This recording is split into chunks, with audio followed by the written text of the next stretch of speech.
day early.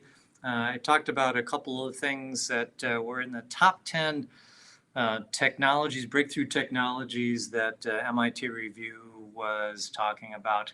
And those breakthrough technologies were the unhackable internet and tiny AI. And so I promised I would hit just maybe two more of those, even though those were two pretty interesting ones. If you missed that one, you want to go back and play that one on Monday. I thought those two were pretty cool back on Monday. But listen, a couple more in the space that you might find interesting, thought I'd share with you.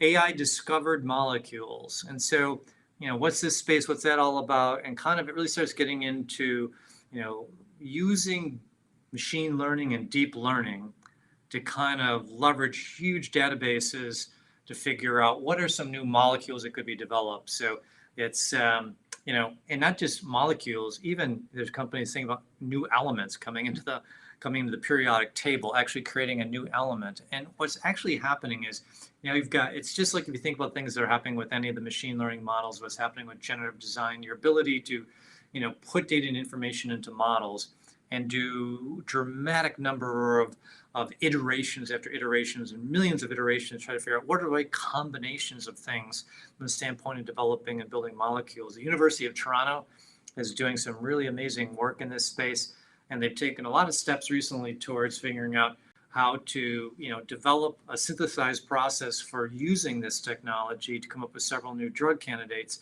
all based off of their AI algorithms. And, again, deep learning, generative design, integrated together, have allowed these guys in some of these recent, studies to come up with like 30,000 different novel molecules that they've created, which is really quite amazing when you think about it. In some cases, there's neat companies like Cabotics that is, leveraging like automated cells. So they've got mini test cells with a robot. Like imagine a mini test lab that kind of fits on a big kitchen island that essentially is doing all this testing where it's, again, millions and millions of cycles and trials and tests that you can have these micro little cells doing initial development to figure out what can happen, what could you create, what are the next kind of these breakthroughs when it comes to creating that next molecule, and things that could be leveraged into, whether it be elements, whether it be things going into the medical area, just a lot of really neat things in that space. So that's one. Another one that was interesting that they were doing, kind of when you start thinking about it from the standpoint of what we've done with size and space and capability, is talking about what they call mega constellations. What they really mean with that is a dramatic increase in the number of satellites that we have.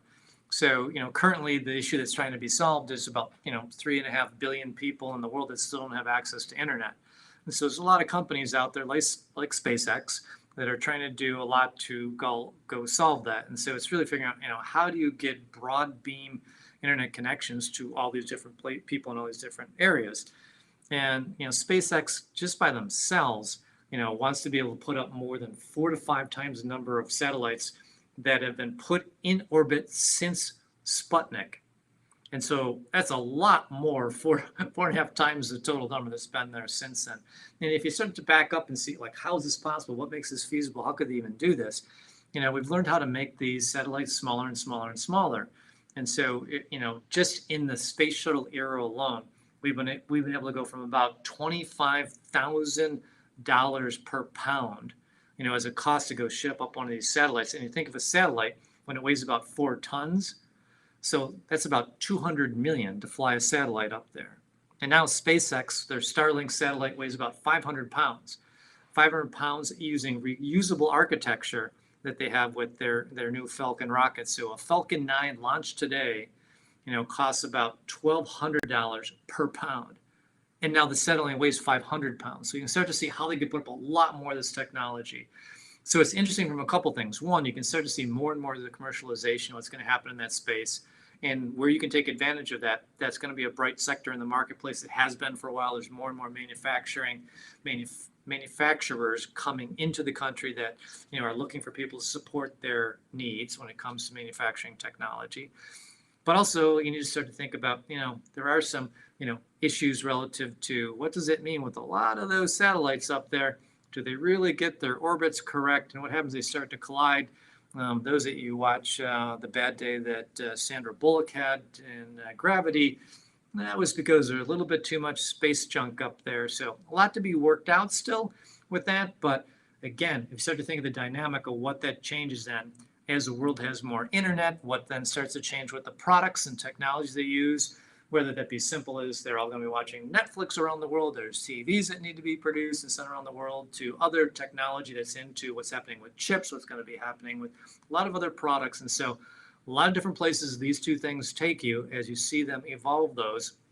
And again, I mean, the satellite things going on today, the AI kind of discovery of molecules is kind of 3 to 5 years out.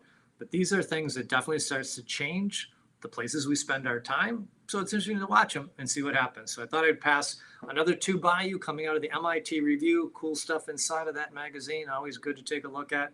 Hope you find that interesting, and you can certainly check out more of that online. And I always talk to our folks in the technology department if you ever need more information.